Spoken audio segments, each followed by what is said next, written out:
ótimo.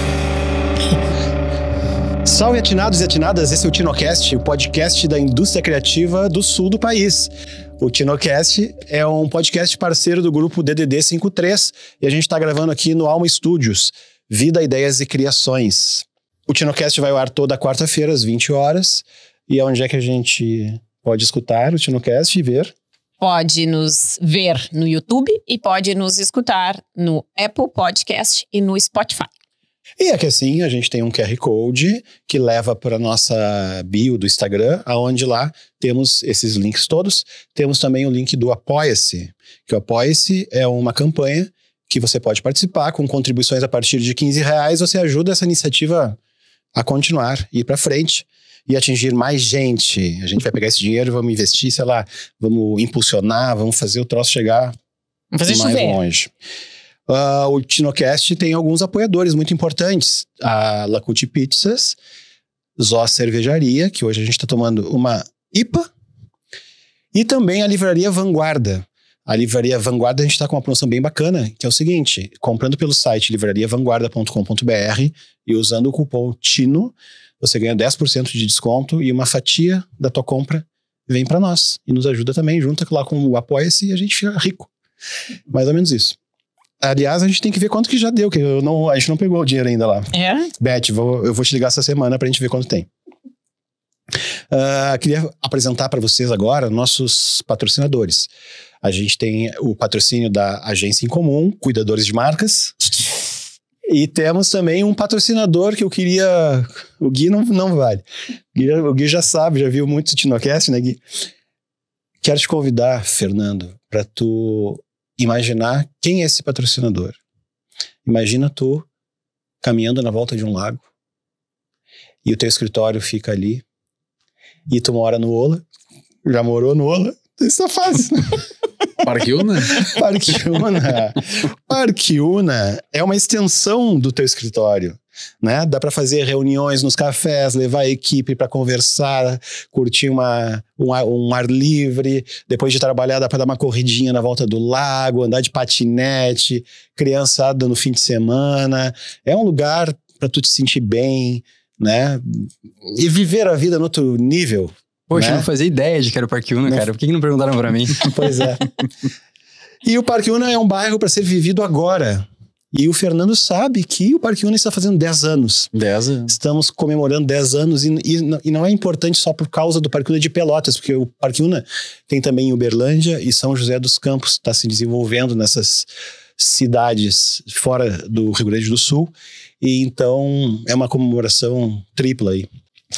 E hoje a gente vai falar sobre vídeo, sobre produção de vídeo, de filmes, né? E nós temos aqui dois convidados que fazem um contraponto nessa história.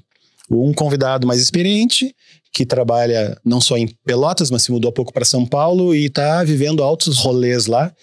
E temos um convidado que está se formando no curso de cinema. Então eu vou apresentar eles para vocês. Em primeiro lugar, o Fernando Marreira.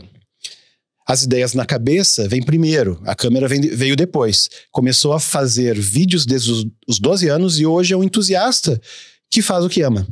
É historiador, pesquisador e realizador audiovisual.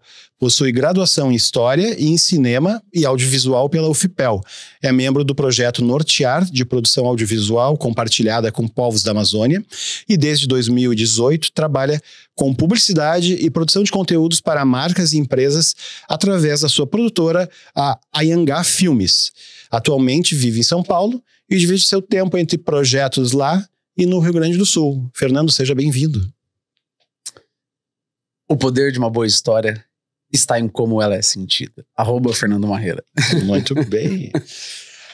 Guilherme Bandeira, graduando no 8º semestre em Cinema e Audiovisual pela Federal de Pelotas. Desde o ensino médio tem se envolvido em diversos projetos, como a Oficina de Audiovisual Geração Futura, jornais estudantis e companhias teatrais. Não sabia disso, hein? No campo audiovisual, atua nas equipes de direção, roteiro, montagem e produção, participando da realização de curtas-metragens, como O Sol Vai Voltar Amanhã, no qual foi diretor e roteirista. Traz a visão da nova geração de cineastas. E ele também está começando como produtor do TinoCast. Guilherme, seja bem-vindo. Agarrem-se aos seus 16 o máximo que conseguirem, porque a vida passa rápido demais. E se você não parar de vez em quando pra viver a vida, acaba perdendo seu tempo. @Gui2Bandeira. Pô, deu uma crônica. Quase. Bem tonadinho. E aqui ao meu lado, nossa co-host, Flávia Barros. Depois que ganha a vida, toda mentira vira verdade. @FláviaXBarros. Uma câmera na mão, uma ideia na cabeça, @Cuca em Comum. Gente, eu esqueci de dizer as frases aquelas sobre as coisas que a gente ia falar aqui, né? Mas a gente vai falar aqui, ó, o que leva alguém a dar o primeiro passo e começar a produzir audiovisual de forma profissional? Como identificar o momento certo de mudar de fase e buscar novos horizontes?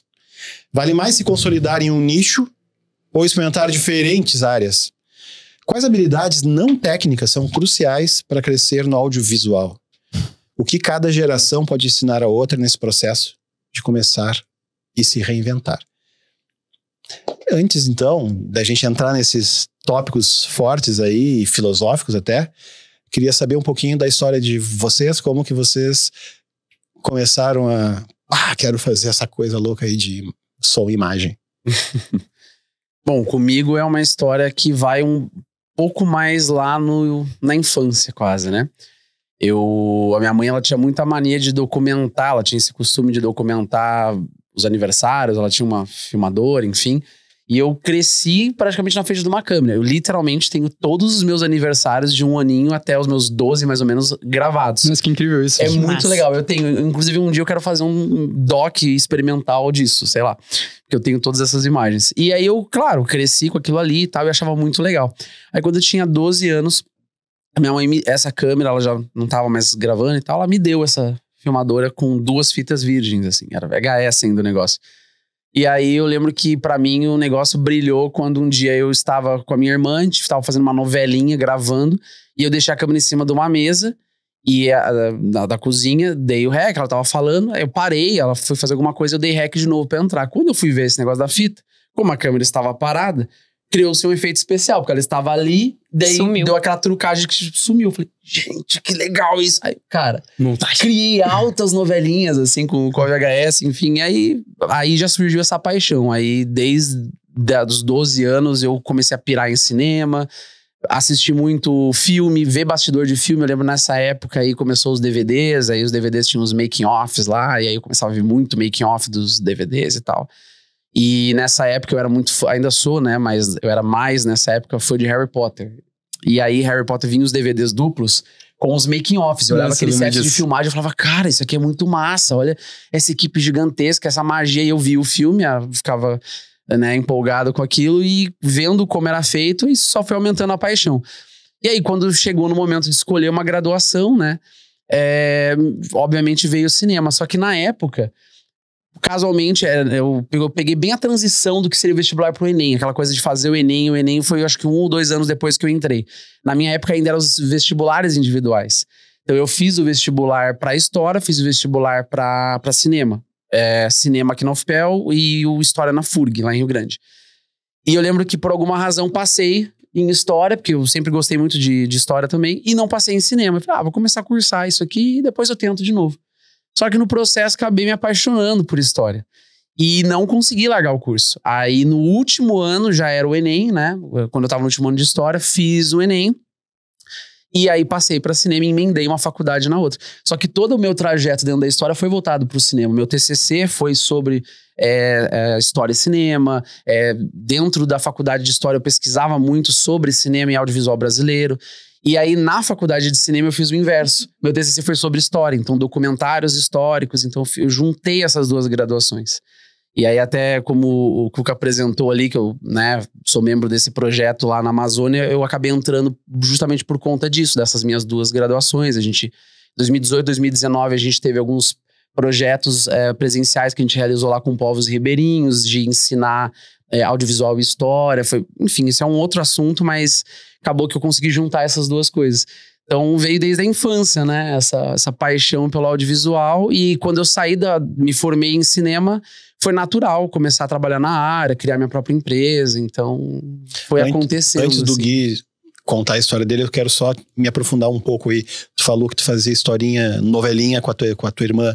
Teve mais projetos, assim, de infância, de vídeo, assim, que tu tenha feito? Nossa, fiz vários. O que eu tenho essas fitas, assim, e inclusive depois eu digitalizei elas, então agora eu já tenho elas... Tá no YouTube? Que massa. Não publicamente. Eu coloquei umas tá no canal, mas tá não listado. Então, às vezes eu mando o link pra umas pessoas, posso compartilhar alguma coisa, mas eu não deixo Compartilha público. uma que a gente põe na descrição. Mas eu fazia muito essas novelinhas, assim, a gente pegava uns cenários, a minha irmã fazia balé, então ela tinha umas fantasias de balé, e aí eu fazia umas historinhas como se ela fosse princesa, e ela vestindo as roupas do balé, eu gravava, era meio... Eu real, um dia quero pegar essas imagens e elaborar alguma coisa com isso, pra, enfim, porque tem muita coisa ali de registro. E passei a registrar a minha família também, então viagens de família.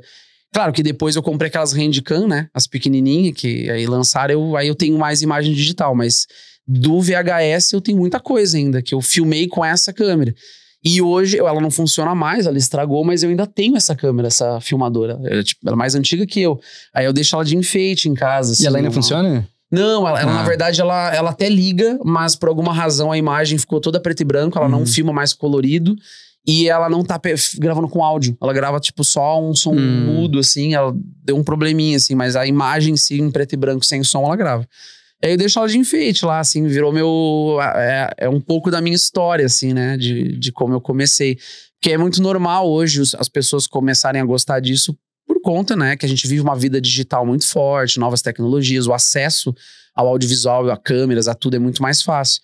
Comigo foi muito mais além, porque na minha época nem tinha, não era nem democratizado esse acesso a câmeras. Ou tu tinha uma filmadora VHS ou não tinha filmadora, sabe?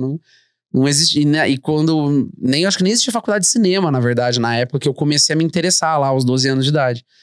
Então foi uma história mais antiga, assim, e aí foi assim, caminhando. E tu, Gui, que tá com o curso, assim, latente em ti ainda, me conta o que te levou pro curso de cinema? Então, eu sou natural de Santa Vitória, pra quem não sabe, né? Que é uma cidade, tipo, mais ou menos aqui do lado, né? Tem uns 250 quilômetros aí pela frente, mas Pelotas e Rio Grande são cidades mais próximas, né? Pelo menos do Brasil. E... Não, teu Chuí também? É verdade, com certeza. Não tá meio a meio, né? Sim. Meia cidade. E desde criança, assim, eu não sei o que eu tinha, mas eu tinha uma fissura, assim. Eu era meio obcecado, tipo, em assistir filme, TV e tudo mais. Eu era aquela criança chata que nos aniversários de criança, eu ficava enchendo o saco pra todo mundo sentar e assistir um filme. E, ninguém podia ir no meu aniversário porque eu ia botar todo mundo pra ver alguma coisa, ou qualquer coisa do tipo. E eu acho que essa paixão, assim, ela foi ficando maior porque na minha cidade nunca teve cinema, né? E eu sempre, nutria essa vontade, assim, de ir numa sala de cinema, querer ver. Tanto que a primeira vez que eu vim no cinema foi aqui em Pelotas. E, enfim, aí quando eu fui, né, amadurecendo e chegou o ensino fundamental, o ensino médio, aquelas decisões, preciso fazer uma faculdade e tudo mais, tinha um parente na família, né, o meu padrinho, que ele fazia medicina e era, o crânio da família, né, aquela pessoa que tu admira, tu quer ser que nem ele, assim. E eu pensava, eu quero ser que nem o meu Dino, eu quero ser que nem ele, eu quero fazer medicina também. Só que aí eu fui chegando no 9º ano, primeiro ano do ensino médio, eu pensei, será que eu realmente quero estudar química, biologia e essas coisas o resto da minha vida? E eu pensei, com certeza não, eram as matérias que eu mais odiava na escola. E aí eu pensei, tá, o que vai me fazer, querer, sabe, ter essa gana de estudar, de querer fazer, de acordar todo dia e fazer isso. E eu pensei, então vai ser cinema, né? E aí veio aquela grande conversa que os pais mais temem no mundo, que é... Isso dá dinheiro, meu filho? Sentar no almoço, exatamente. Se dá dinheiro, sentar no almoço e falar, mãe, quero fazer cinema. Só que na época, né, isso era no meu 9º ano, primeiro ano do ensino médio. A minha mãe, ela tinha escutado na rádio. Ela ouviu falar de uma escola que era um internato, que era uma escola que era só de bolsistas, que era pessoas do Brasil inteiro, que era um processo seletivo e tudo mais, que era uma escola do Sesc. E ela falou assim, tá, se tu quer fazer cinema, então tu vai ter que ir pra essa escola. Essa é a minha condição. E aí eu falei, por quê? Ela falou, porque essa escola tem toda a estrutura, eles, incentivam a cultura, tem teatro, tem tudo lá, e eu acho que eles vão te dar a base pra isso. Eu falei, tá... Vou tentar, vou ver o que vai ser, né? Eu pensei, um garoto de Santa Vitória, ir lá pro Rio de Janeiro estudar, sair de casa tão cedo. E aí eu fiz, assim, sem muita crença de que eu ia passar, fiquei, tá, vou fazer. E eu fui passando nas etapas, eram 4 etapas, fui passando, passei na primeira, passei na segunda, passei na terceira. Aí quando eu passei na terceira eu pensei, oxi, o negócio tá ficando sério, né? E aí eu passei na escola e eu fui estudar no Rio de Janeiro, né? Isso foi um grande divisor de águas na minha vida. Tipo, eu saí de casa aos 16 anos pra estudar nessa escola no ensino médio. E mudou a minha vida completamente, assim. Sou muito grato à minha mãe por ter incentivado isso, porque mudou a minha vida completamente. E lá eu tive a oportunidade, realmente, como ela disse, de me experimentar, né? Tipo, já tão jovem, fazendo oficinas, tinha projetos audiovisuais dentro da escola, jornal estudantil, companhia de teatro, que na época a gente filmava, fazia filmes, né? Das peças. Então, aí eu fui experienciando e, tipo, bati o martelo. Não, é isso realmente que eu quero. E a minha mãe me apoiou completamente, assim. Tipo, meus pais deram todo o apoio pra eu fazer isso, né? Porque eles sabiam que era realmente o que eu queria, que eu tinha alguma coisa ali, né? Algum talento ali. E aí eu vim, né? Voltei pra pertinho de casa e vim fazer cinema em Pelotas. Massa. E tu falou que não tinha cinema em Santa Vitória. É. Quais foram os primeiros filmes que vocês viram no cinema? Cara, eu acho que a primeira lembrança, assim, lúcida, assim, que eu tenho de ver um filme no cinema foi o lançamento de Titanic. Olha eu aí. entregando minha idade. Eu vou te Lembro falar de o meu. ser daqui a pouco. criança Eu não lembro. vendo Não, Titanic me pergunta. no cinema. Assim, lembro, né, flashes e tal. Eu acho que eu era bem pequeno. Aham. Meus pais iam muito ao cinema. Eu lembro, porque assim, eu, na verdade, aí um outro detalhe da minha vida, eu sou natural do interior de São Paulo. Eu morei aqui muitos anos, Qual mas cidade? Ourinhos, interior de São Paulo. E aí lá tinha um cinema chamado Cine Peducci. Ele era um cinema desses de calçada, né? Que Cara, o hoje é meu cunhado é de Ourinhos. Sério mesmo? Caraca. Caramba, coincidência. Tá dominando o mundo essa galera aí. Mas enfim, e aí tinha esse cinema. E ele era um cinema muito grande, porque ele era... né, o pessoal fala que ele tinha proporções muito exageradas pra cidade. Ourinhos é uma cidade de, sei lá, 80, 90 mil habitantes. E o cinema tinha 2.500 lugares. Oh. Era daqueles cinemas antigos, assim. Então eu me lembro de ter memória. Hoje não existe mais, ele virou um shopping lá, a estrutura dele. E aí eu me lembro de entrar e era aquele negócio, era um palácio, era colossal, assim. Tinha um mezanino gigantesco. Eu tenho memória disso, assim, de ver esse filme lá, outros filmes. Eu fui ver o lançamento de Harry Potter, a Pedra Filosofal, nesse mesmo cinema. Não, por isso que te marcou tanto, né? Marcou essa franquia. muito, muito, muito. Eu me lembro do meu pai, né, a gente na fila, aquela fila gigantesca, era o primeiro filme e tinha uma baita publicidade em cima. E eu me lembro de eu lá na fila, lá com meu pai entrando, e o cinema tava cheio e tal. Então marcou muito, assim, algumas memórias relacionadas ao cinema, né? Bem legal. E tu, Gui? O meu foi, como eu já falei, né? Vou abrir um parênteses antes, na verdade, e falar sobre... Fazer uma correção do que eu falei, né? Que nunca teve cinema em Santa Vitória, mas já teve, na verdade. E a minha mãe foi assistir o Titanic lá. Foi, tipo, um dos últimos filmes que passou lá no cinema de Santa Vitória, que era no teatro. E aí, acho que ele parou de funcionar porque chegou a locadora e os filmes que lançavam no cinema eram os mesmos da locadora. E aí o cinema quebrou, assim, enfim. Sim, de DVD, né? Exato. Mas aí, o meu primeiro filme no cinema foi aqui em Pelotas, como eu falei, no Cinearte. Foi em 2009, eu tinha 6 anos de idade. Foi Era do Gelo 3, que curiosamente é dirigido por um brasileiro. Sim. O Saldanha. Eu tenho 2 filmes que podem ter sido meus primeiros. Eu vou falar esse filme, mas obviamente que era uma reprise, tá, gente? Branca de Neve. Meu Deus. Você viu Branca de Neve no cinema? Não foi. Sei lá de quando que é Branca de Neve, 1940, não sei. Eu acho que é menos não, até. não sei. Mas não, eu vi, né, depois. Mas eu não sei se foi esse ou se foi o Superman. O Christopher Reeve. Eu lembro que meu pai me levou. E assim, é quase o filme da minha vida, assim. Eu adoro aquele filme, tanto um quanto 2, assim. Eu gosto muito de filme de super-herói, assim, por causa do Superman, que é outra categoria aquele filme, né, assim. Bom, enfim. Eu não lembro. Flávio, não lembro. Mas o primeiro que te marcou, assim, Flávio? Tipo, não sei se me lembro. Caramba. Assim, de algum que tenha me marcado. A gente teve uma época que a gente ia, agora sim, né, falar entregar a idade. Tu lembra que a gente ia, os jovens iam todos os domingos pra Doçura, e da Doçura, que não existe, que era na Gonçalves Chaves ali. Ia todo mundo pra Doçura, comia algum negócio, e ia toda a galera a pé até o Capitólio, que também não existe, e via filme. Isso era todo domingo, era o programa de domingo. 8, assim, não sei. Então era um programa de toda a turma adolescente. do colégio, assim, tava lá, assim. Meu pai morou em Pelotas quando criança, ele fala muito do cinema do Capitólio. Falou assim que ele assistiu muitos filmes lá, Hércules. E tipo, acho que ele falou que tinha umas histórias também que tinham uns cinemas aqui em Pelotas que passavam filmes adultos. Sim, assim. o Rex. Não, tinha o Avenida. Tabajara, não é Tabajara? Não, o Rex. Mas aquele que é na Osório, que ele não era também? Não era Na Osório Tabajara? é o Tabajara, mas não era X. Bom, enfim, tinha o Tabajara, tinha o Pelotense, tinha uma avenida, tinha o Rex, que era esse, o Capitólio, esse eram os da nossa época, né? Mas já teve mais, O Guarani tinha cinema também. Tinha cinema também. Teve uma época que era muito forte, né? Essa questão das salas de cinema, porque houve uma transição dos teatros para cine-teatros e depois muitos viraram salas de cinema. Então, eu lembro que quando eu me formei em História, minha pesquisa foi justamente sobre isso. Foi sobre os cinemas de calçada, mas aí precisava fazer um recorte, eu acabei recortando o Rio Grande. Eu queria fazer Rio Grande Pelotas, mas enfim.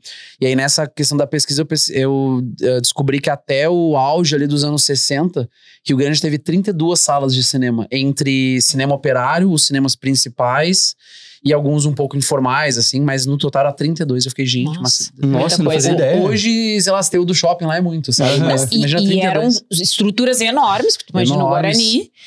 E não tinham várias salas, né? Não é que nem hoje, tu entra, tem a sala 1, 2, 3, 4, um monte de sala pequena. Não era uma sala, grande, né? uma coisa gigante. E o Capitólio ainda tinha aquela parte de cima, que quando o filme era bombado demais, eles abriam em cima. Era um mezanino, assim. Era um mezanino. Que aí as pessoas ficavam jogando bala nos Eu só não fiz cinema porque não tinha o curso na época que eu fiz, porque eu gostava também disso, tinha câmera em casa, tinha 2 de cassete, eu editava de um vídeo pro outro, esse tipo de coisa assim, né? Nossa, mas isso aí é avançado, isso aí eu não cheguei a fazer. Eu play aqui... Meio que editava na câmera, eu filmava já dando os rec e os cortes ali, agora o cara já dava os... Não, fazia isso. Eu me lembro, quando eu tava no 2º grau, né, médio, tinha que fazer, a gente criou uma marca, um catálogo, fiz fotos com a minha prima, era uma marca de roupa infantil, aí a gente produziu as fotos, eu tinha uma prima pequena, então fizemos fotos, fizemos todo o catálogo de moda e tinha um vídeo. E eu me lembro de pegar a câmera e botar o som aqui, né? Era um som, um moving sound. Era um moving sound. E havia a filmadora na mão, e aí eu fazia os dois ao mesmo tempo, então eu parava os dois... E depois dava... A gente faz mais ou menos isso, assim, se for levar em consideração o gravador e a câmera. Eu tenho lembrança disso, de tentar desesperadamente, como é que eu vou fazer? Não, mas era pra tocar trilha, não era pra gravar o áudio. Que legal. Claro, a trilha era pra... Eu queria mudar a cena, mas a trilha tinha que continuar, entendeu? Então eu pausava, aí eu ia lá, mudava o cenário, pegava ela abrindo uma janelinha de uma casinha e dava play na música pra música... Claro que era uma fita gravada, né? Então demorava. Mas tá. E a gente fazia essa coisa do... a minha irmã namorava o Michael, né? E aí o Michael inventava 1000 coisas. E então o Michael vivia dentro da minha casa e a gente inventava 1000 coisas. Então a gente tinha jornal, aí a gente apresentava jornal, fazia os breaks comerciais. Tinha essa coisa da Maléfica, e a Maléfica... e aí ia pegar uma coisa e pausava, e a pessoa ficava assim, ó. Viu? Sumiu! Aí, é claro, aí vinha alguém e tirava. Mas era uma experiência legal. Assim. Que legal. Contar também uma coisa que é legal. Tá no YouTube, só quem quiser ver vai me ver no YouTube. 2º grau, ensino médio, aula de história. O professor disse, vamos fazer um trabalho sobre drogas. Aí se organizem em grupos e façam o trabalho. E nós vamos fazer um filme. Nós vamos fazer um trabalho escrito e pesquisado, nós vamos fazer um filme. E a gente criou uma história.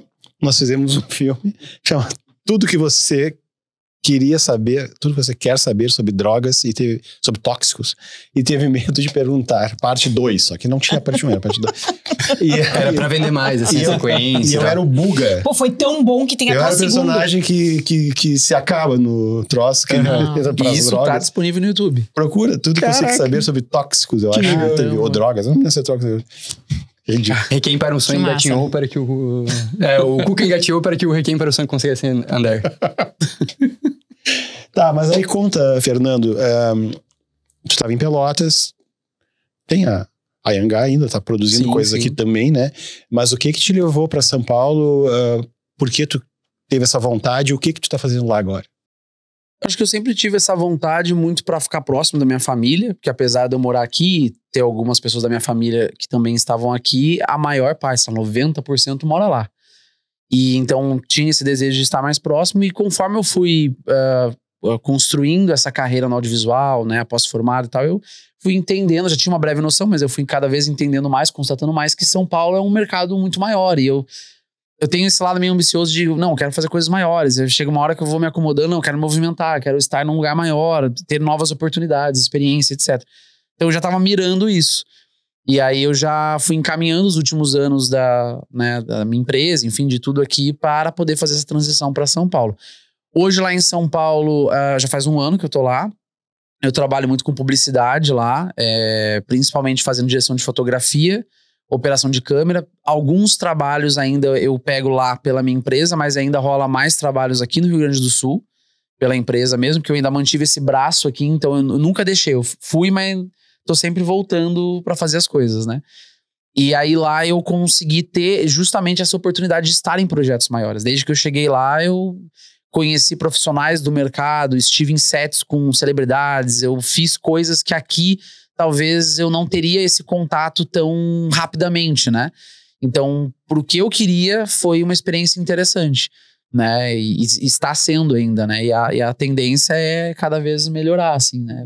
Isso tanto a experiência de contato com equipamento, com profissionais do mercado, eventos que ocorrem lá também por ser um eixo, né, mais central. Então, tem alguns eventos audiovisuais que eu participei do ano passado pra cá que, cara, tu conhece gente. Teve um evento, por exemplo, que eu estava na Cinemateca Brasileira, e aí tinha uma exposição, assim, de umas câmeras de película. Nunca rodei em câmera de película, é uma outra época, tem profissional que ainda roda, né? Aí eu estava, assim, olhando e parado, assim, e aí era um stand, assim, tinham várias, e aí, sério, foi bizarro essa história.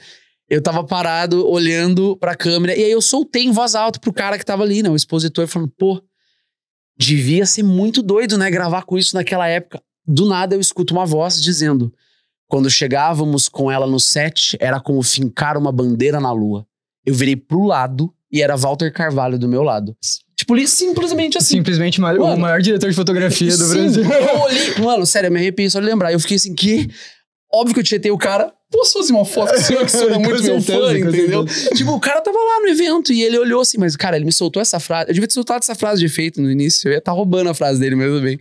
Cara, ele soltou essa e me arrepiei, porque aí eu fiquei pensando, refletindo, troquei uma ideia com ele ali e tal, me apresentei, tive esse contato ali, depois ele foi fazer lá o rolê dele, que ele foi palestrar no evento esse dia. Só não sabia que ele tava ali do meu lado.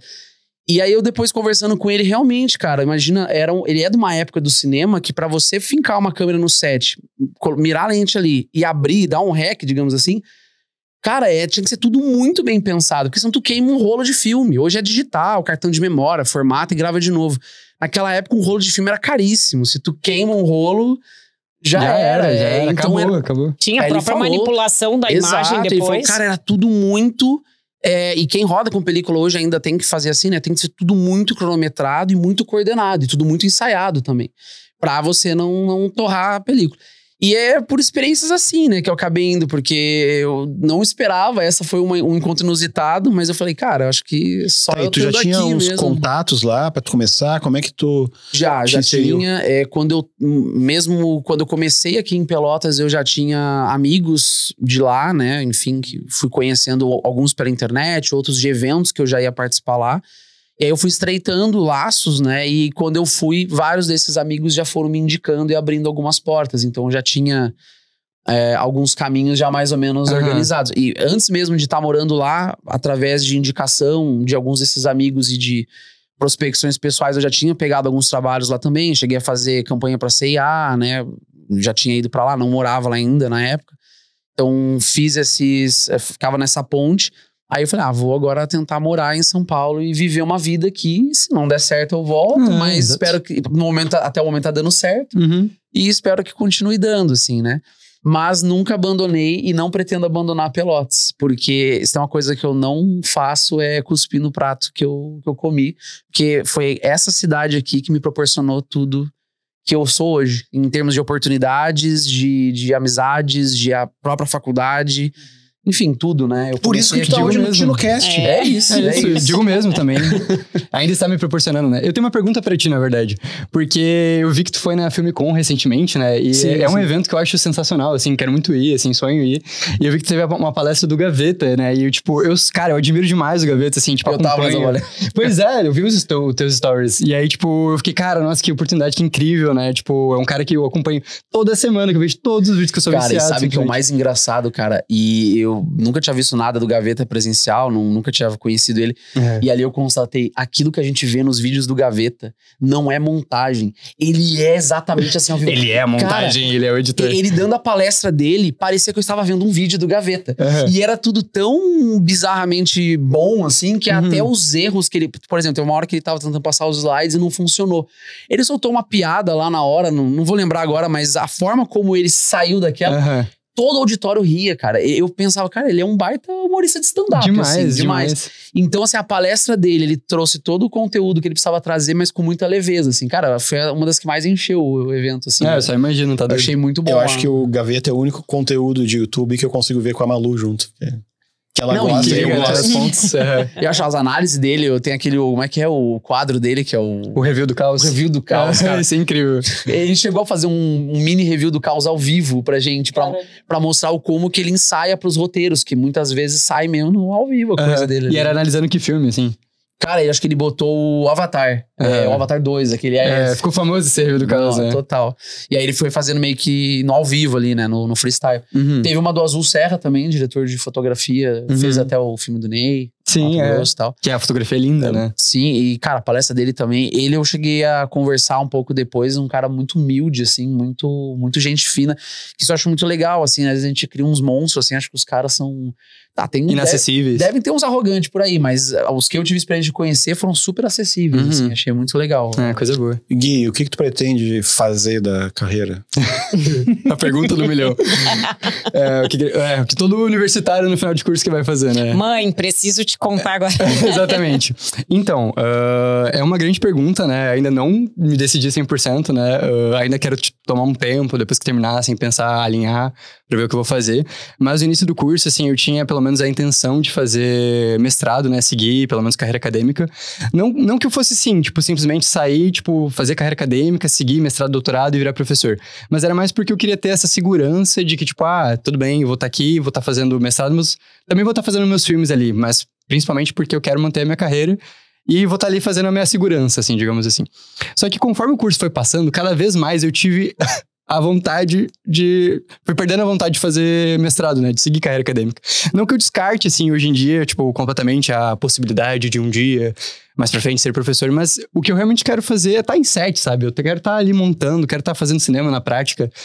E eu fui percebendo aos poucos que eram mundos diferentes, né? O mundo da academia, o mundo da prática, de set e tudo mais. Então, cada vez mais eu tenho vontade de me arriscar e me jogar, assim, no mercado mesmo. E tu tá fazendo o que tu tá fazendo por uma questão que tu gosta, claro, Sim. e porque é teu trabalho, mas tu tem algum projeto que tu gostaria de realizar teu, autoral? Nossa, tenho muitos. Tenho vários, assim. Uma coisa que sempre me chamou muita atenção, eu tenho alguns trabalhos nesse sentido, documentário. E eu quero até começar a desenvolver mais isso, porque eu tenho muitas ideias de filmes documentários, documentais, enfim, para ser realizados, assim, de temas que me interessam ou de coisas que eu acho que merecem ser contadas. Obviamente que a ficção me atrai muito, eu também eu gostaria de fazer, mas o documentário, acho que até por essa proximidade que eu tenho na formação de história, eu tenho muita vontade de me aprofundar cada vez mais. E às vezes a gente carece muito de bons filmes documentários e tem alguns que quando o filme é bom, o filme te toca, né? Pega mesmo, sabe? Então acho que é meio saber contar, assim, né, essa história. Às vezes não por falta de documentário, mas às vezes a falta de a gente ver eles, né? Deles aparecerem pra gente, né? A gente vê, tipo, a gente não vê documentário no cinema o tempo todo. Entrar no circuito comercial. Exatamente, circuito comercial. Mas eu tenho alguns projetos, tenho alguns roteiros escritos, algumas ideias que eu quero tirar do papel, umas para serem executadas lá, outras que precisam ser feitas aqui, né? Por questão de tema mesmo.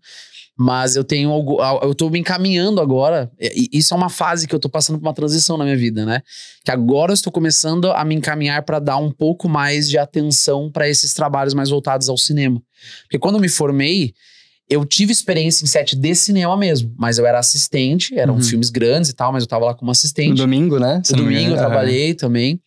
Recentemente agora eu trabalhei no Voáfrica, que estava aqui rodando, eu era um dos operadores de câmera, eram 2 unidades de câmera, eu era a segunda unidade. E outros também que eu cheguei a fazer, né? Teve o Pedro Sobre a Cama também, que é um filme que foi rodado em 2016 aqui. Enfim, mas quando eu me formei em cinema, eu me atirei muito na publicidade, na produção de conteúdo, né? Porque, querendo ou não, a curto prazo foi o que fez a empresa crescer e pagar as contas. Mas aquele sonho, aquele amor por cinema sempre esteve aqui dentro. E aí eu fui lapidando isso aí.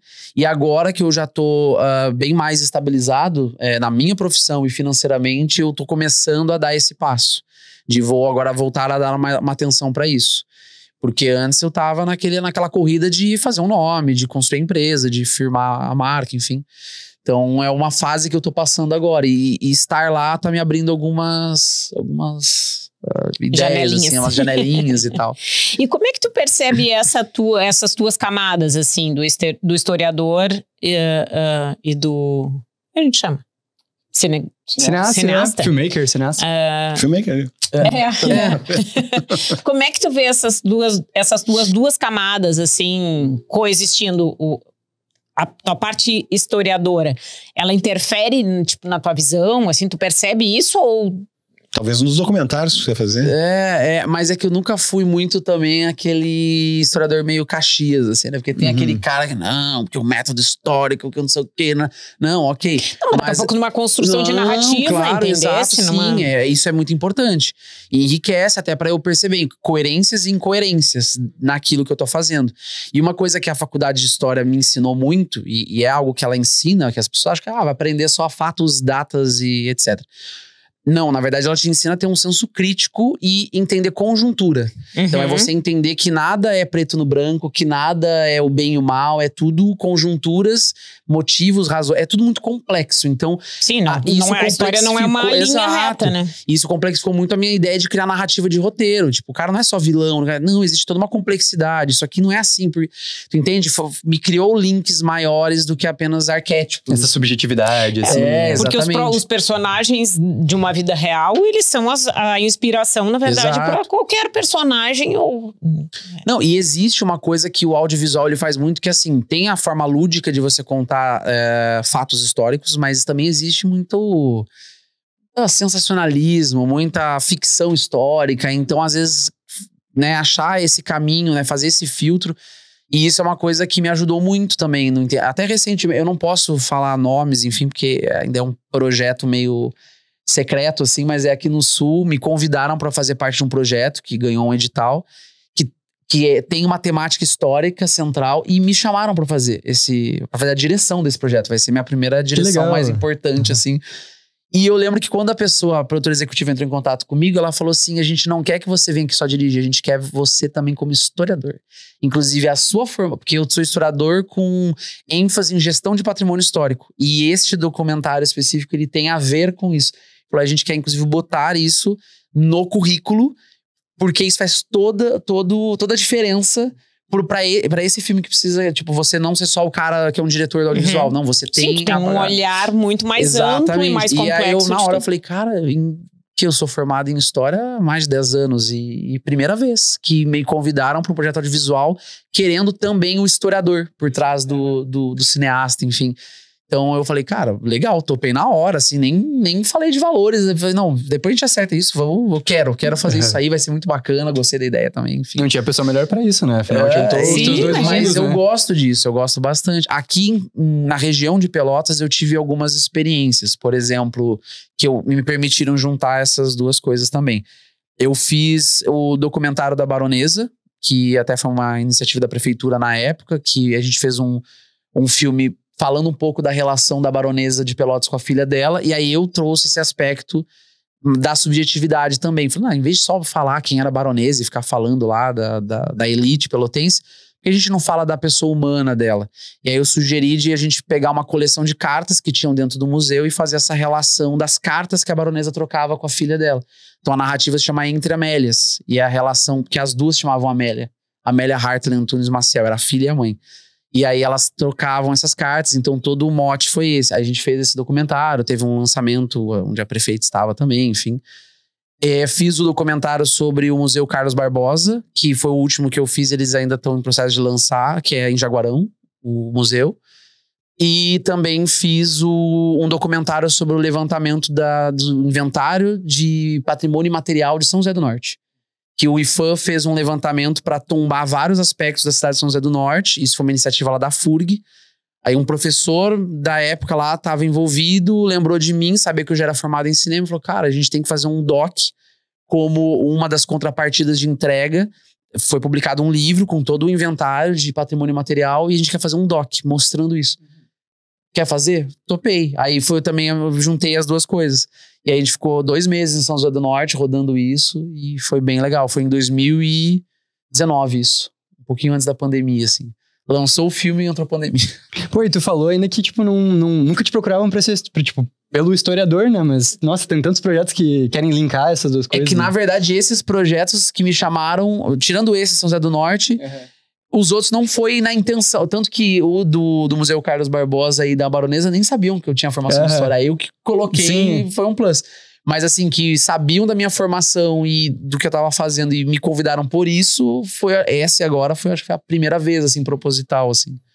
Sim, mas essa formação com certeza ela contribui na tua construção de olhar, porque né? se fosse dentista, não ia ajudar muito no cinema, eu acho. Né? Mas tem. E mesmo de uma forma subjetiva, isso faz parte da tua forma de pensar e de ver o mundo, e isso vai estar... Tu já gravou com filme? Película? Com película? Não, infelizmente. Lá em São Paulo, nessas... Não tive...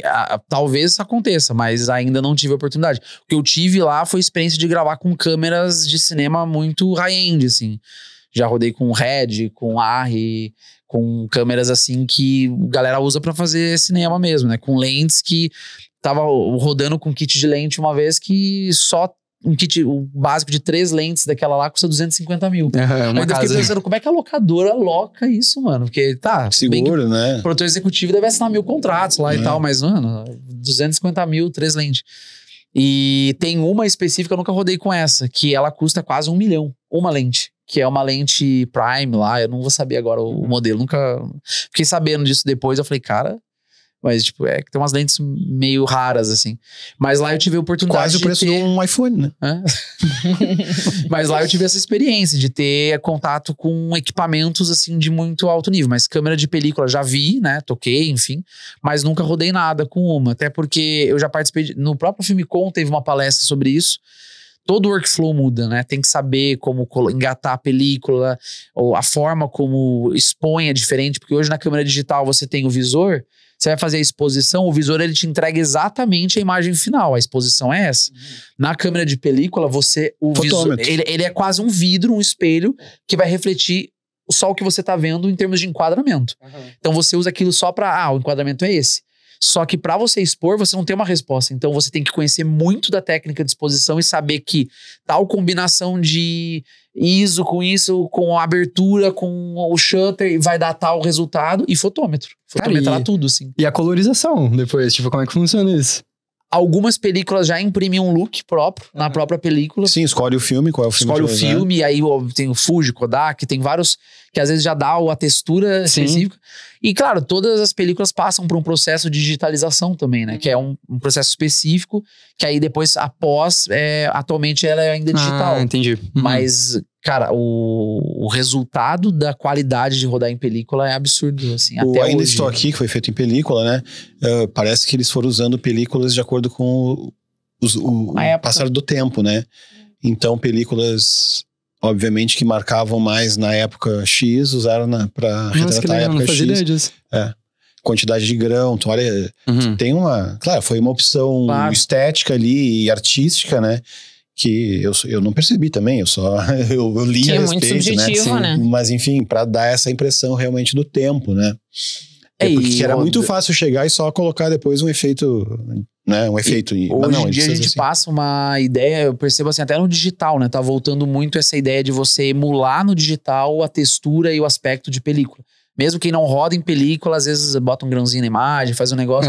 Porque a película, ela dá uma textura no filme. É diferente de você rodar algo com um celular ou com uma câmera digital ultra nítida, porque ok, bacana essa imagem 4, 6K, sei lá.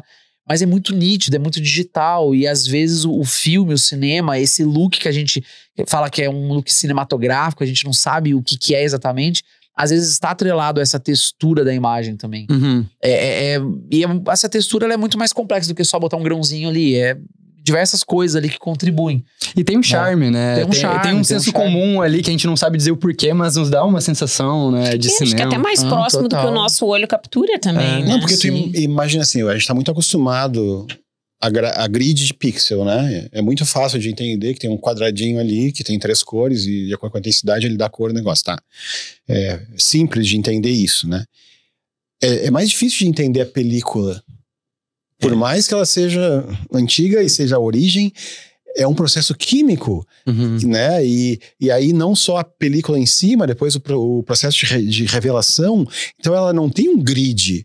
Ela tem, não sei, vou dizer um termo, talvez seja errado, mas células, né? O troço é desuniforme, né? São pontos aleatórios, não é um grid, né? Então essa impressão nunca vai ser substituída. Claro, quando tu consegue uma resolução tão animal que tu pode emular isso, né? Tipo assim, 8K, vamos dizer. Né? Tu consegue, de repente, ter algum filtro que vai emular essa organicidade, porque tu não vai mais ver pixel, né? De jeito algum, né? Mas eu vi um negócio tão legal, cara. Um cara, nisso do digital e do analógico, né? É um youtuber que chama, eu acho que é Thiago Miller. Ele é um gaúcho. Acho que é Thiago, ele mora na Holanda. Eu não sei se é Thiago, tá? Mas é Miller. Ele é um gaúcho que trabalha com vídeo, eu acho. E tem esse canal no YouTube. E os vídeos deles sempre tem uma historinha, assim. Ele é preciosista, assim, no que ele quer transmitir, né? Então ele faz o roteiro todo, se grava no quarto dele, faz as jornadas dele de bicicleta para ir no lugar que ele tem que ir para contar aquela história. Aí ele tava dizendo que ele gosta de máquina fotográfica.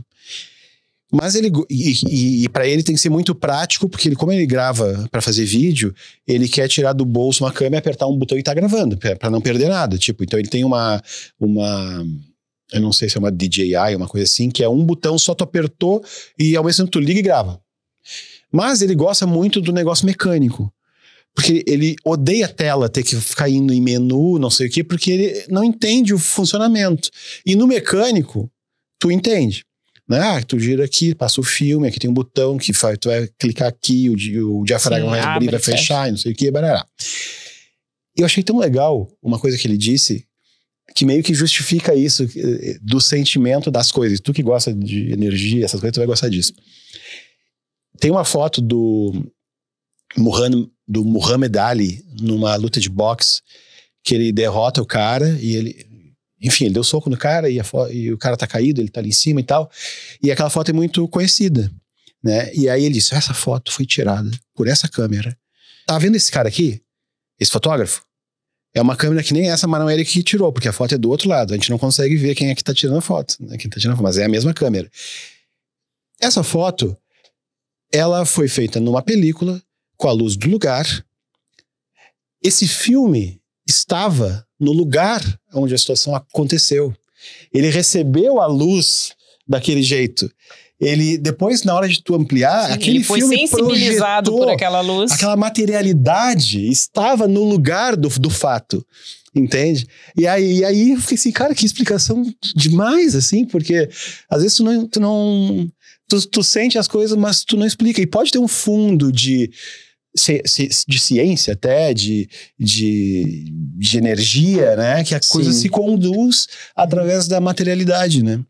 E hoje a gente aperta um botão, sai música do streaming e a gente não sabe de onde que vem aquilo, né? Ao contrário do que se pegar um vinil, que também é mais ou menos a mesma coisa. Porque o cara cantou, vibrou a película, que foi aí, o troço pelo fio, foi lá e gravou o negócio, entende? É a mesma vibração, assim. Falar isso, eu sou um aficionado por vinil, né? Esse é um hobby que eu tenho, coleciono e tal. E isso é uma coisa que eu... Pegando esse exemplo do vinil, trazendo para o que a gente tá falando do vídeo, da foto, eu acho muito legal que quando você tem processos analógicos, que é isso que eu tava falando, parece que você participa mais da coisa. Existe essa materialidade. Então, sei lá, eu peguei aqui, eu escolhi esse filme, eu coloquei ali... Eu engatei de um jeito, eu expus de um jeito, às vezes aquilo foi errado, e o efeito que aquilo deu na forma como a luz captou, às vezes fica um efeito que muitas vezes é legal, tipo, por exemplo, o efeito de sobreposição, Sim. que às vezes acontece. Então, assim, existe uma participação maior nesse processo mais mecânico nossa, né, como ser humano. Não que no digital não tenha, mas a gente tem muito mais processos automáticos ali, né? Então, e o vinil eu acho a mesma coisa. Eu acho um barato ter aquela coisa de escolho o disco, tiro lá, pego a bolacha do disco, boto no prato, bota a agulha. É um ritual, né? Escuta aquele som bizarro que o vinil é literalmente a música impressa, né? O negócio tá impresso ali. Se tu desligar as caixas de som, deixar só a agulha rodando e você chega, você escuta a música. E hoje a gente escuta música sem gesto, sem né? gesto. Porque tu tá lá com a Alexa, tu grita, tu não nem pegou, tu não escolheu, tu só falou. Exato, e aí, então acho assim, eu pelo menos, a partir do momento que eu dei mais vazão a esse meu hobby do vinil, eu percebi que esse ritual que eu tenho, e eu realmente coloco lá e escuto e presto atenção, ele me trouxe muito mais um senso de escuta muito maior. Eu percebi que eu passei a prestar mais atenção em algumas letras, em alguns instrumentos. Não que antes eu não fazia isso, mas hoje é tão automático, as coisas que você joga no Spotify lá, sei lá, quando você tá fazendo coisas e a música tá de fundo. E o vinil, pelo menos eu criei esse hábito de, bota lá e escuta mesmo, né? Sim, tô 100% focado naquilo ali. A escuta fica ativa. E a coisa do álbum também, de tu escutar a obra inteira, né? Acabou o disco, tá? Tu respira, vai lá e troca e pro outro lado. Então, eu acho muito legal isso. Uma atenção, né? E meu pai tirava foto, só pra falar da materialidade do negócio, né? Ele tirava foto, adorava e tal, e teve uma série de filmes que ele comprou, da Agfa, ISO 400, sei lá, que eu não sei o que houve com o filme, se ele deixou no porta-luva, se ele não... Eu sei que o filme causou um defeito físico, né? E todas as fotos saíram rosas, cor de rosa, com cristais, assim, e que parecia uma explosão de luz em cada microponto, assim. Que é um negócio que é irreplicável, né? E que só aconteceu por causa desse defeito, né? Então, isso aí... Tá, tu pode apertar no botão no Photoshop e fazer alguma coisa, mas isso é o inusitado puro. É a magia do momento, né? Se o carro dele não fosse um Fusca, no porta-luva do Fusca, fosse um Opala, ia ser diferente, entendeu? Sim, a questão do filtro, acaba que tu vai lá, tu tem 25 mil filtros, vai clicando um por um até que tu escolhe um, né? Então não sabe é que esse isso o caso. Que só um adendo aqui que você falou do inusitado, dessa materialidade. Lembrei de uma foto da minha infância, que é minha irmã, devo ter essa foto em algum lugar, que a minha mãe tirou com câmera de filme. Só que acho que a câmera tava muito tempo parada e entrou formiga na câmera. E tinha formiga na câmera, ela não sabia. Aí minha irmã falou, posando pra fora, tava com os brinquedos, assim, foi uns brinquedos que a gente ganhou no Natal, ela deu clique na foto. Quando foi revelar a foto, cara, sem brincadeira, tá eu e minha irmã e tem muitas formigas impressas na foto. Porque elas estavam bem... Quando a luz capturou, então ficou tipo assim, uma formiga, eu e minha irmã, uma formiga. Só que tipo, isso tá na foto analógica. Eu falei, cara, que bizarro. Virou um filme de terror, cara. Tipo isso, sabe? E pior que tem umas formigas que parece que elas estão no cenário. Parece que alguém foi lá e inseriu, porque elas estavam dentro da câmera, a luz bateu, então tipo, tem ela e tem uma formiga gigante no fundo, assim. Na faculdade a gente tinha, né, um dos trabalhos era fotografia experimental, que era isso, era tu tentar fazer alguma coisa para que desse um efeito que tu não sabia qual era, né? Sim.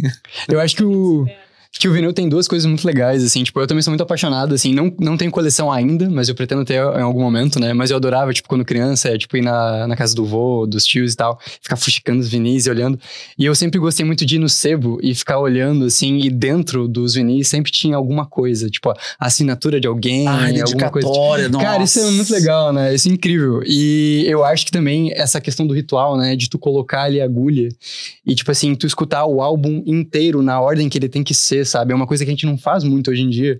E eu acho legal porque a gente tá valorizando, tipo, a construção da narrativa daquele músico, né? Tu vê, tipo, os Beatles, assim, se a gente vai escutar Sgt. Peppers, assim, não tem... As músicas não fazem tanto sentido se tu tá escutando elas individualmente, né? Mas se tu escuta elas na ordem que é pra ser, cara, tipo, tem toda uma narrativa ali, né? Não, e eu gosto muito da história das coisas. Eu tava num garimpo em São Paulo, um garimpo de disco, assim, fui numa feirinha de disco. Aí tava eu lá, que parada, daqui a pouco eu olho um disco do Renato Borghetti. Eu, caramba, aí fui puxar, aí tava assim, para a vovó Vitória, dos seus queridos netos, Erechim, 1982. Eu falei, cara, isso veio parar em São Paulo, e foi dado por uma senhora em 82 que morava em Erechim. Eu falei, eu vou levar esse disco. Nem sou tão fã do Borghetti, mas assim, eu acho legal, bonitas as músicas dele, mas eu acho que isso tudo me chamou a atenção. O carinho que eu tenho pelo estado, a mensagem ali, eu falei, fui lá, levei o disco, aí tá lá na minha coleção lá, e eu fiquei pensando, como é que esse disco foi parar em São Paulo, né? Tinha um disco que eu ouvia muito quando eu era criança, que a minha tia tinha, que é um disco do Cleiton e Cleidir, tá? E aquilo, quando a gente ia pra casa delas, janta que tinha lá, eu ia lá e colocava o disco, ouvia. E ainda tinha uma mística que o Cleiton Cleidir, uma irmã dele, eu acho, não sei, morava na frente da casa da tia. Então, nos natais, a gente ainda ficava na expectativa que o Cleiton Cleidir fosse passar o Natal ali. Bom, enfim, e eu adoro aquele disco. Aí eu fui num sebo, achei o disco em vinil, comprei. E na capa tá escrito um caneta Bic, assim, Márcia e Jaqueline. Não sei, o disco era da Márcia e da Jaqueline, agora ele tá lá em casa. Na casa do Cuca, aí bota ali, agora é do Cuca. E aí, sei lá, por ter essas relações todas de uma história do disco, e agora tem um disco na minha casa de pessoas que eu não sei quem são. E pode ir pra outro lugar depois e passar por outras mãos. Não, exatamente. Eu acho muito legal isso, assim, né? Igual... agora eu terminei de arrumar umas peças ali que estavam... Uma engrenagenzinha que tava ruim, agora arrumei. Mas eu consegui uma câmera numa viagem que eu fiz há 1 ano e meio atrás. Eu fiz uma viagem para Buenos Aires. Aí eu tava naquela feira de San Telmo que tem lá. E aí tem muitas antiguidades e eu achei uma câmera da Zenit. Dessas antigas, analógicas. Eu tava até com uma Helios, assim, uma lente. E ela era da época da fabricação que acho que a Zenit era... Porque teve um rolê que acho que depois ela virou americana, não sei.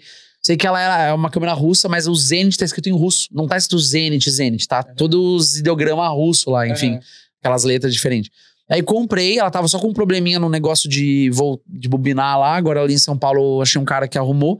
E tirando isso, a câmera está intacta. Agora eu tô louco pra comprar um filme, botar nela e começar a fazer umas fotos analógicas. Eu falo, caramba, uma câmera russa, cara dos anos 50, por aí.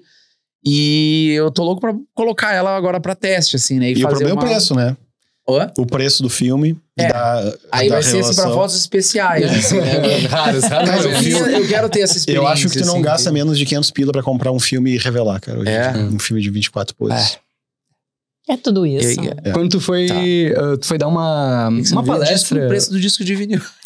Quem dizer, né? De uma vitrola boa, né? Nossa, hoje em dia. Tu foi dar uma palestra, uma oficina, tipo, pra minha turma na faculdade do ano passado, que era pra usar... Como usava Blackmagic, né? Você tava nessa... Eu tava. Eu uma vergonha, fiquei sabendo que o Wagner passa até hoje esse vídeo. Eu falei, meu Deus do céu, ele filmou e ele fica e foi muito bom, agregou demais, assim, porque a gente não sabia usar a câmera direito, né? E na época, tipo, ajudou demais. E aí eu lembro que tu contou, né? Que tu foi não sei se foi a mesma viagem, mas que tu foi a Buenos Aires, foi num sebo, né? E tinha um cara vendendo uma lente que era incrível, assim, por um preço de banana. Pegou, assim, a câmera. Esse foi outro rolê, que isso aí, cara, era uma Helios também. Só que essa que veio nessa lente, nessa câmera que eu comprei, é a Helios 44 M4. Porque a história dessa Helios é o seguinte, eles lançaram um primeiro modelo, tipo modelo teste, que era a 44.2. Ela teve uma distorção no vidro, na ótica, uma distorção cromática, que na época não foi recebida bem pelo mercado. Tipo, ninguém quer comprar uma lente com uma distorção, um defeito lá. Eles tiraram ela de linha, recolheram ela do mercado e começaram a outra linha a partir da 3, né? Vai ver a 3, a 4, acho que foi até a 6 ou a 7. Que aí eles foram melhorando a ótica. Só que justamente de uns anos pra cá, acho que de uns 6, 7 anos pra cá, esse modelo, a 44.2, ela começou a ser muito queridinha dos fotógrafos de cinema, porque essa distorção cromática que ela gerava emula muito uma estética de uma lente anamórfica, que são lentes de cinema muito caras.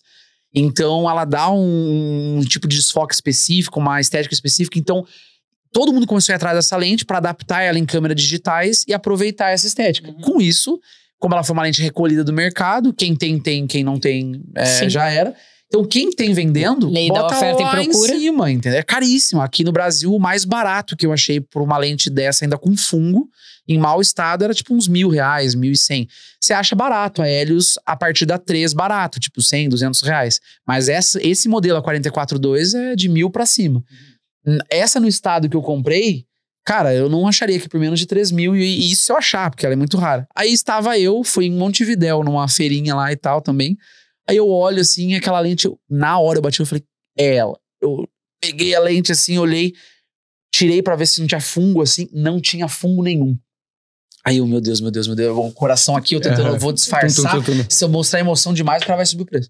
Aí eu cheguei pro cara e falei, essa aqui deu uma de desinteressância, assim, essa aqui, e o cara, 400 pesos leva.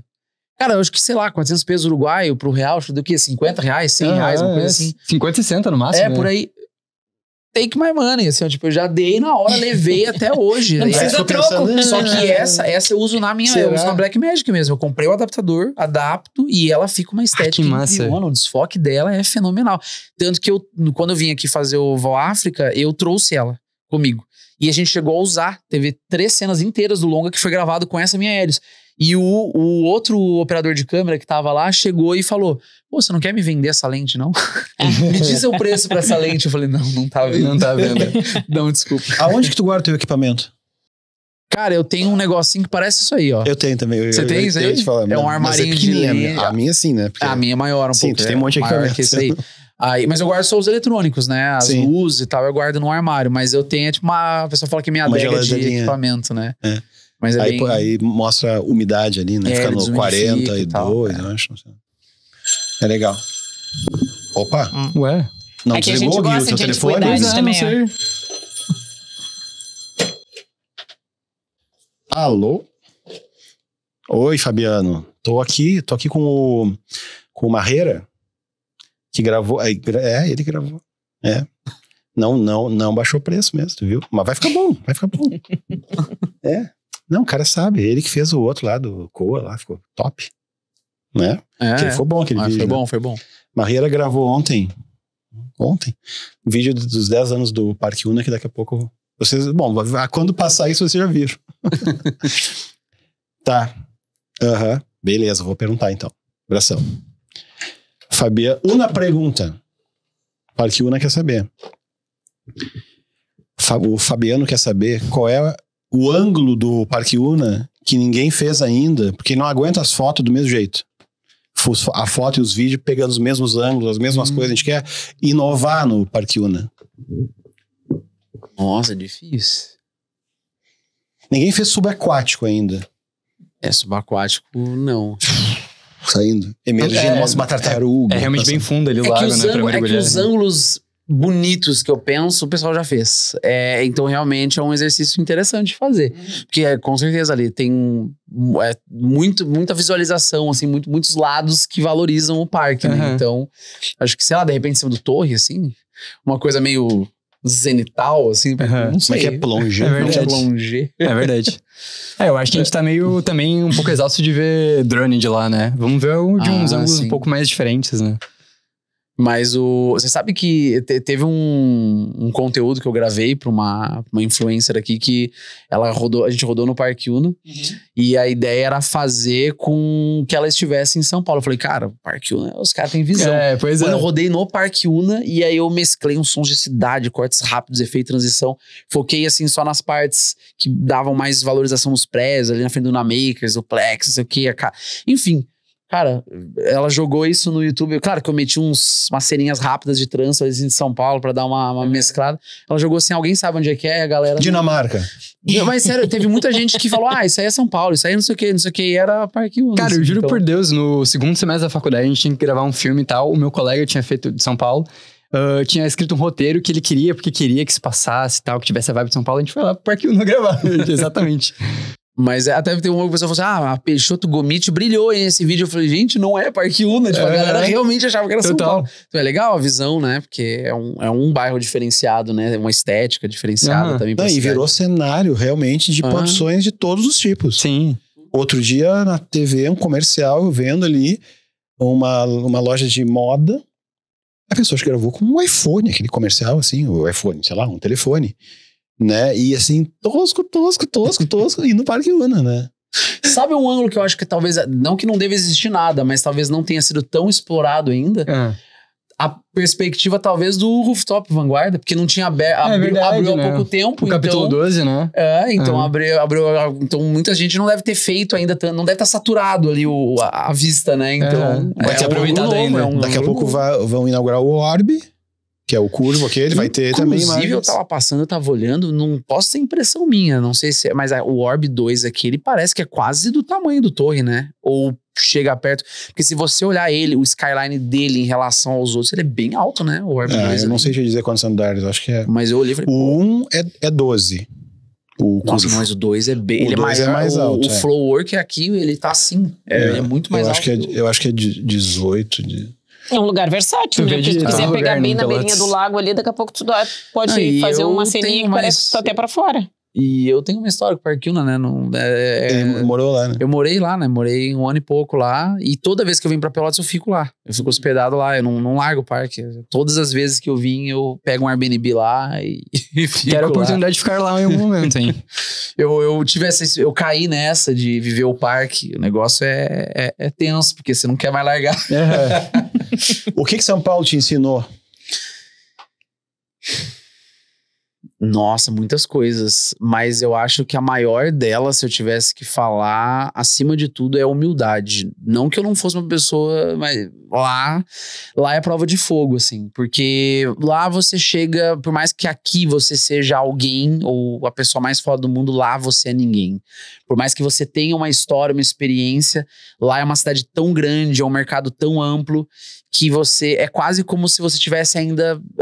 sabe, começando do zero. Então acho que me ensinou um exercício de humildade muito grande, de saber me entender nesse novo cenário, de saber me apresentar nesse novo cenário e começar construindo novamente, né, uma carreira lá, pegando a bagagem que eu já tenho daqui, mas entendendo que lá eu ainda sou um novato, né, que é um cenário um pouco agressivo, assim, digamos assim, ele é acolhedor, mas também é bem agressivo nesse sentido, né, então acho que São Paulo me ensinou muito a ser mais humilde, assim, porque eu não vou mentir, eu saí daqui, cheguei num momento na minha carreira aqui em Pelotas que eu atingi certos locais, patamares, níveis de clientes, que a gente acha que a gente é dono do mundo, não, isso aqui...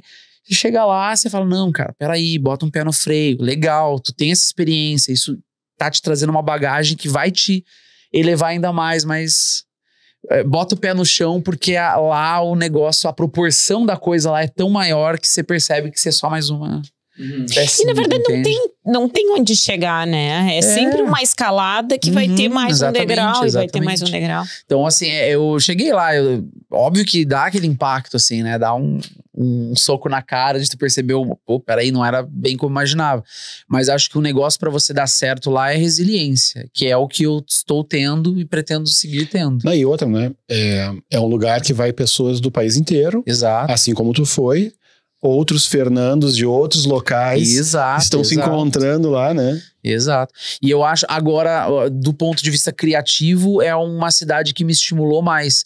Principalmente também porque ela te dá estímulos criativos muito fortes, pelos eventos, pelos museus, por tudo que você tem acesso a contatos, mas também porque quando você percebe que você é mais um e que tem inúmeras outras pessoas que são iguais ou melhores do que você se esforça a melhorar cada vez mais. Então isso foi aguçando mais esse meu desejo de melhorar, de ser mais criativo, você vai saindo daquela zona de conforto. Então acho que São Paulo me proporcionou essas coisas. Esse que é o barato, eu acho, pelo menos, né? Tipo, tu tá do lado de pessoas, assim, que tu considera, tipo, tu admira pra caramba, assim, tu quer chegar lá, sabe? Sim. Eu acho que esse é o barato do negócio. E o que Pelotas te ensinou? Pelotas me deu a base, né, de tudo, né? Pelotas...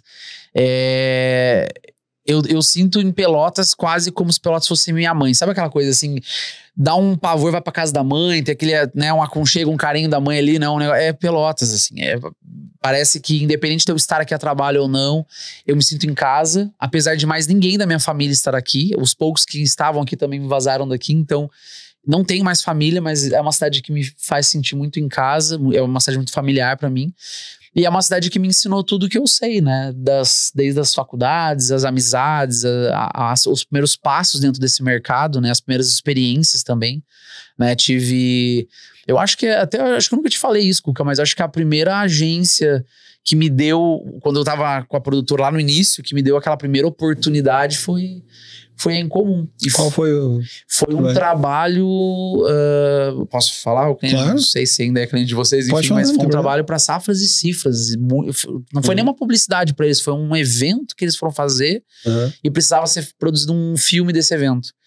E aí eu lembro que na época, eu acho que foi uma outra moça que entrou em contato, mas eu lembro que era agência em comum e tal, e dali foi fluindo novos caminhos. Foi a primeira agência que me deu essa oportunidade. Depois outras naturalmente foram chamando, mas que abriu esse leque de mercado para agências em comum foi a que me deu a primeira oportunidade.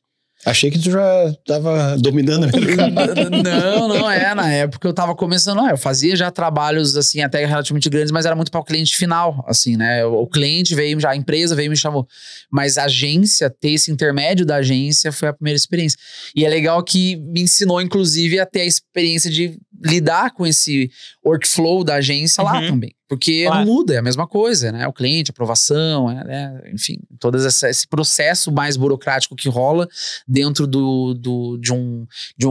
uma construção de um filme, né? De uma campanha e tal. Aí todo esse processo que ocorre entre a cliente, a agência, produtora, foi uma aula, né? Esse processo que eu tive aqui, e lá é uma coisa que se replica, né? Em proporções maiores, mas é a mesma coisa. Então...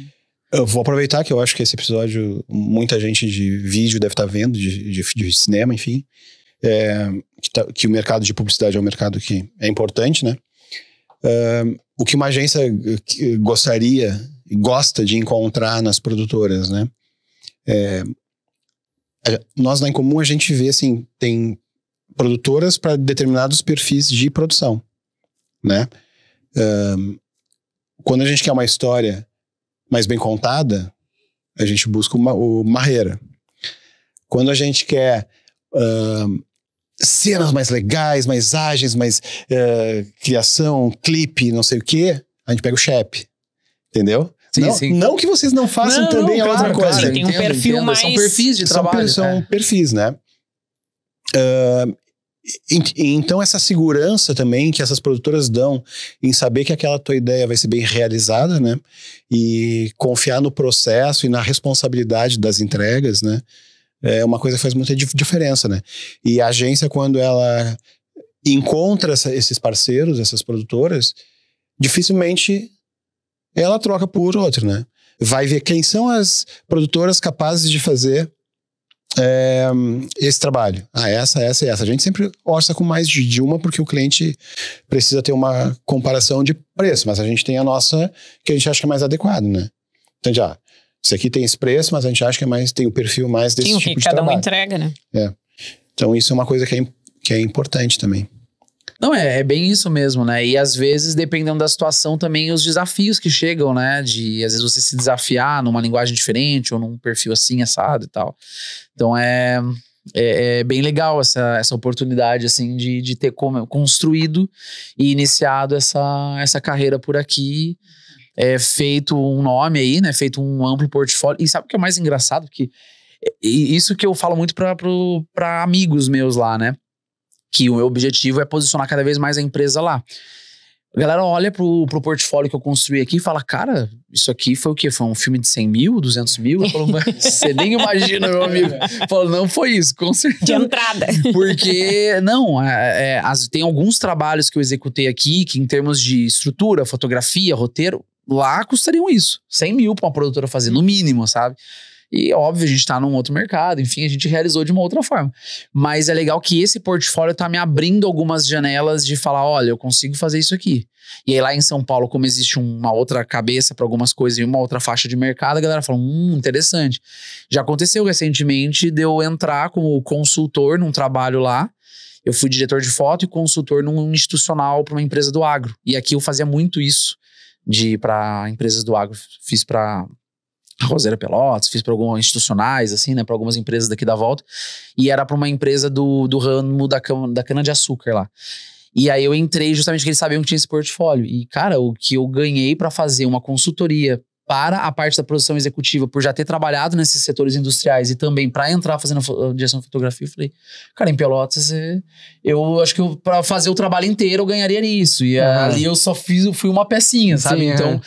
é realmente um outro mercado, mas é bom que a galera já me respeitou justamente por ter esse portfólio daqui. O pessoal comenta muito sobre isso, sabe? Tipo, eu escuto muito isso, porque eu tinha algumas colegas que foram fazer mobilidade acadêmica, né? Foram fazer intercâmbio em Portugal e tal, e elas voltaram e a gente perguntou pra elas, tá, e aí, como é que foi e tudo mais?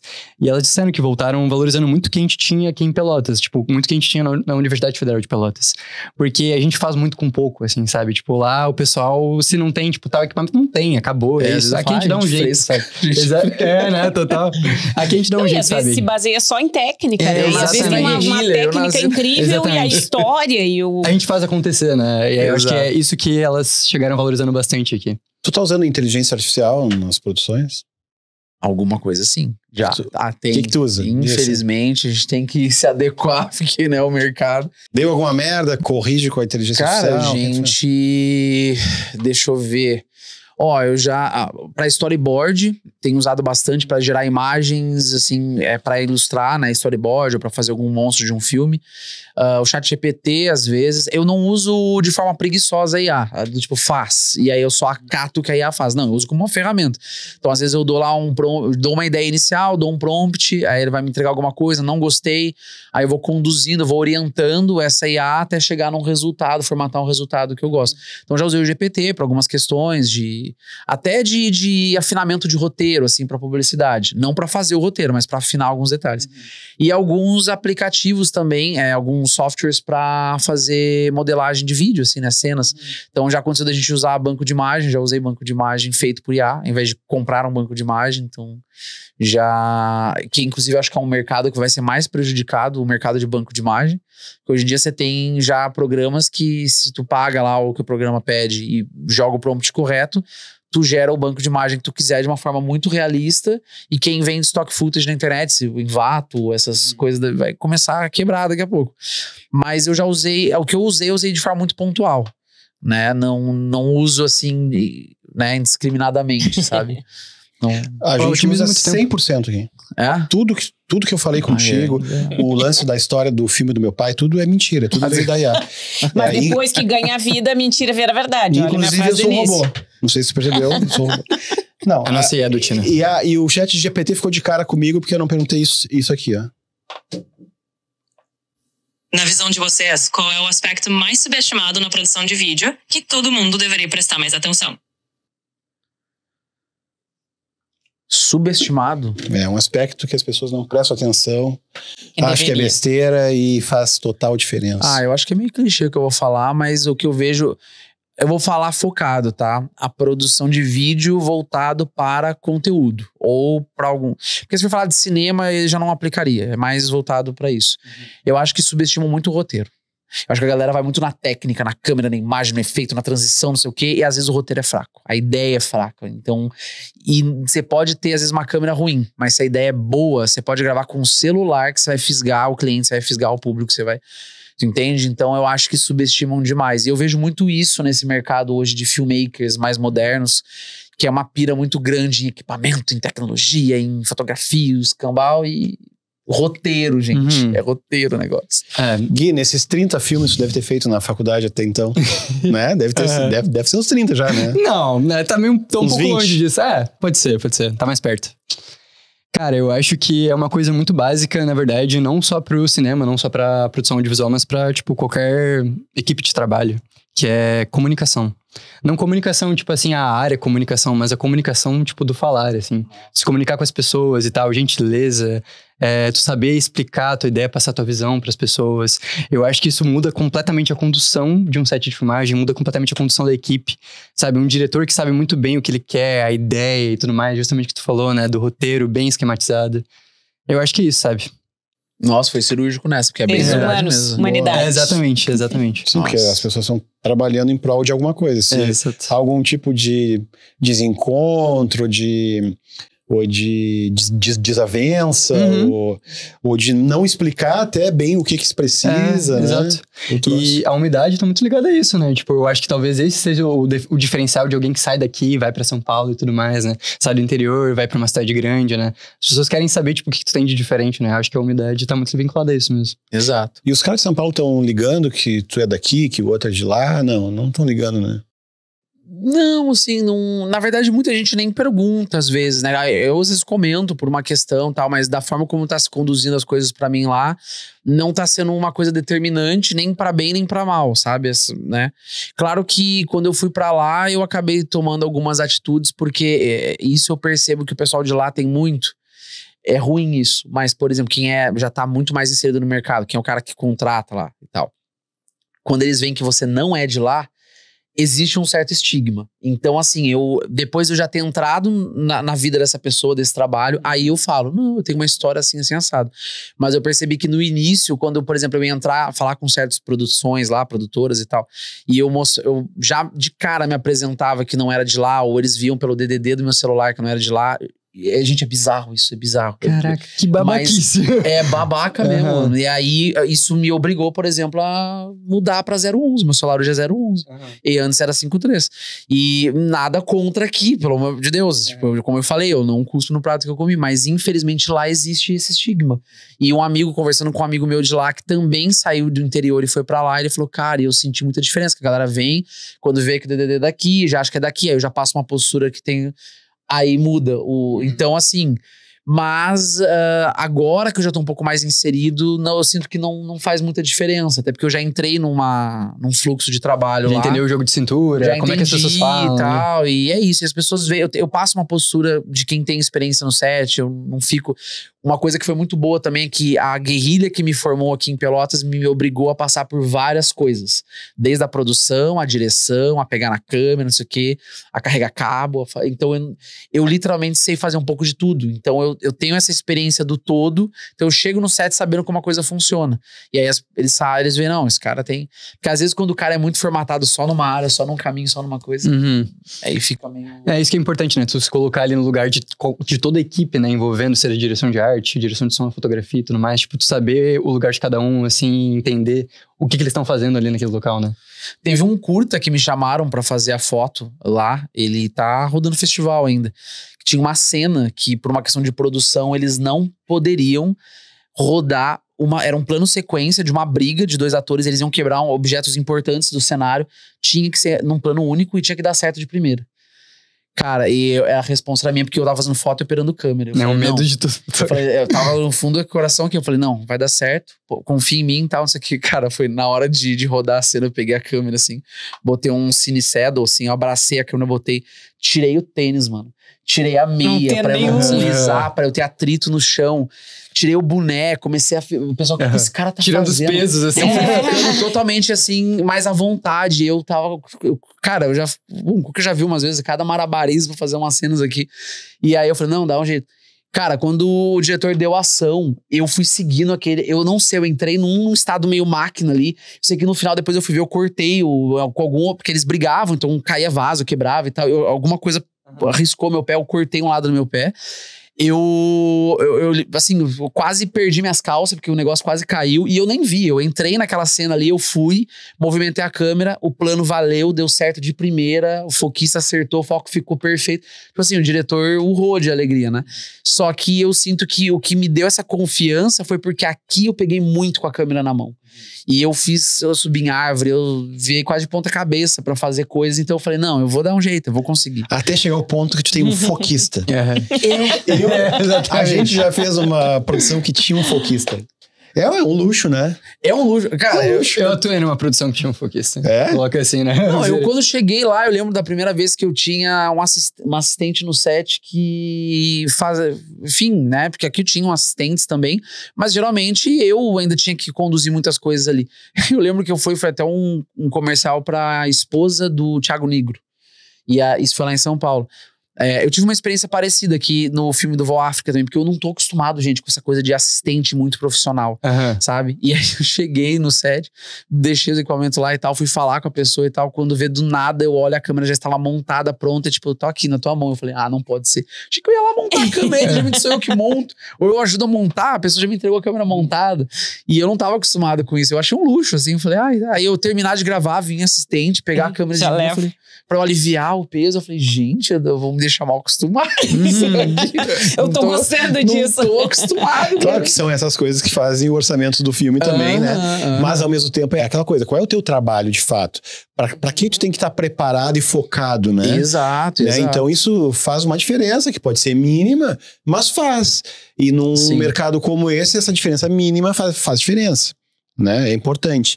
Eu sempre conto essa história assim, eu sempre tive banda e tal, pô, a banda é nós, né? A gente passa o dia inteiro carregando os instrumentos e os amplificadores e as coisas pra montar o dia que tu vai fazer o show, e tu fica suado, não sei o que, tu vai em casa, toma um banho e volta e toca, né? E, pô, cara, aí teve um momento que, cara, eu não quero mais fazer isso, porque eu vou pra tocar, que a parte que tem que ser mágica, e eu tô um caco. Porque eu passei o dia inteiro carregando as coisas, né? Eu só quero que acabe. Aí depois tem que levar de embora as coisas de volta. Tem que desmontar, que é pior ainda, eu acho. Então é bem isso, né? Deixa o cara fazer a arte que ele tem que fazer, que é dar o melhor de si. Mas uma coisa que a gente percebe também é que mesmo em mercados muito grandes existe uma coisa meio da gambiarra. A gambiarra está presente em todos os lugares, Não importa o lugar. Não importa o lugar, cara. Tô assim... Tipo, nesse mesmo set que eu falei lá, que a gente gravou, precisava ter um top light, assim... Deu um problema lá no tripé, que ia ter um braço articulado, e ele ia estar preso, assim, né? Cara, simplesmente deu um problema. Pegaram a cabeça de luz, amarraram no cabo de aço, tinha uns grids, assim, em cima, penduraram o cabo de aço, tipo, laçaram, assim, que nem você içar cenário de teatro, assim, sabe? Içaram a luz, assim, botaram um contrapezinho lá, tudo preso com fita gafa, o negócio. Eu falei, gente... Aí você olha o cenário, você olha a fotografia perfeita, aí você vê as fotos de make-off, esse troço... preso com um cabo de aço em cima da mulher, assim, eu falei, gente, é gambiarra, e era um cenário, assim, a gente tava rodando com Red, tipo, lentes de cinema, não sei o quê, então, era outro nível, mas tinha gambiarra. Aí depois dos acidentes, né, agora o Tobey Maguire caiu numa cena do Homem-Aranha. Ah, eu não fiquei sabendo. O Tom Holland. Não, o Tom Holland. O outro Homem-Aranha, o Tobey Maguire. Sim, O Tom Holland, exatamente. Caiu, não sei, faz 2 semanas que eu vi isso. Ele se machucou feio, não sei como é que ficou. Eu vi falar alguma coisa, mas eu não tava sabendo como foi isso aí. É o Tom Cruise que tá incentivando as pessoas a fazer as coisas que não é pra fazer. Porque acho que esse novo filme do Homem-Aranha que eles estão rodando, tipo, tem bastante efeito prático, assim, né? Então pegaram, assim, aproveitaram que o Tom Holland é ginasta, né? Tipo, ele tá pulando, assim, de prédio em prédio, acho que ele se machucou. Pulando de verdade? Não sei de cabo e tudo. Mas cara, mas o set, assim, existe algumas gambiarras que elas ficam tão profissionais que elas viram equipamentos, né? Por exemplo, o Cinesedo, esse que eu mencionei pra vocês, nada mais é do que uma almofadinha que você abraça, fica quase uma pochete aqui assim, mas ela é uma almofadinha altamente estofada, que você apoia a câmera. Pra quem vai operar a câmera na mão, é só um apoio de câmera e que fique mais confortável. Uma almofadinha, gente. Eles chamam de Cinesedo. Tipo, esse equipamento que é a 3T é um banquinho, gente. A gente usa pra tudo, pra subir em cima, pra apoiar tripé. Mas é 3T, entendeu? É 3 tabela e tal. É mais pode ser só uma tabela, né? Mas vai ser 3T, né? Então assim, tem algumas coisas dentro de sets de filmagem que são gambiarras profissionais, tipo o saquinho de areia. Saquinho de areia é botar um saquinho de areia pra... Tem uns ali, ó. E isso é uma gambiarra, teoricamente, porque você tá usando areia pra fazer peso. Mas olha o nível do saquinho de areia, entendeu? É profissional o negócio. Deve custar uma fortuna. Tem marca. Essa Tem areia marca. aí deve ser, sei lá... Da Nunlight. Nunlight é a marca boa. E, gente, estamos chegando ao fim. Queria pedir pra vocês para sugerirem qual vai ser o título desse episódio, já que a gente conversa coisas que nem sempre é o planejado, né? A gente sai do roteiro um pouquinho. Como que a gente vai... O que a gente vai escrever na capa desse episódio? Título curto, 3, 4 palavras. 4 palavras. Digital versus analógico. Pô, a gente falou muito sobre isso, né? Vai saber. Pode ser. Gambiarra a gente aceita. Gambiarra. Eu acho que, sei lá... Carreira na audiovisual... Não, isso é clichê. Não, mas eu acho que é alguma coisa voltada pra isso, né? O cenário pelotense. O cenário... No cinema. O cenário pelotense... Eu acho que também esse papo que a gente permeou muito aqui, né? Que foi essa questão da materialidade das coisas. Então, de repente, sei lá, quem sabe... Né, quase um título de TCC acadêmico, né? O material no audiovisual versus a IA contemporânea. 2 pontos. Uma visão um estudo de cada... Um estudo comparativo entre Pelotas e São Paulo. Tem bastante material pra tu pensar, Cooker. Não, ela não pode pensar. Aí eu passo, eu não penso mais nesse programa. Gente, muito obrigado pela participação de vocês. Esse foi o TinoCast, podcast da Indústria Criativa de Pelotas. Próxima quarta-feira a gente está de volta às 8 horas Curte, compartilha se você gostou, manda pros amiguinhos, tá? Abração, valeu. Tchau. Tchau. Sabia.